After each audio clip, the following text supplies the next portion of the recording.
விரும்புறவங்க விடுதலை.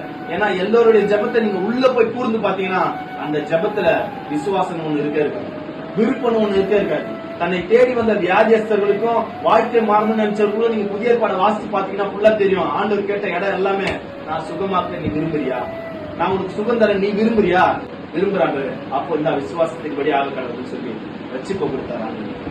ஆனா விரும்பாதவங்களுக்கு கொடுக்கல. இஸ்ரவேல் ஜனங்க எகிப்துல போய் அடிமையா இருக்கிறாங்க.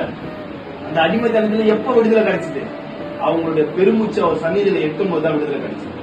இன்னைக்கு உங்க மகன் வாழ்க்கை மாறல, உங்க மக வாழ்க்கை மாறல, எல்லா கடனும் அப்படிதான், எல்லா நஷ்டமும் அப்படிதான், எல்லா வியாதியும் அப்படிதான், எல்லா சாபமும் அப்படிதான், எல்லாமே அப்படிதான் தொடர்ந்து வருதுன்னா இன்னும் உங்க பெருமூச்சு அங்க போகவே இல்லை, இன்னும் அந்த சந்நிதிக்கு எட்டப்படவே இல்லை.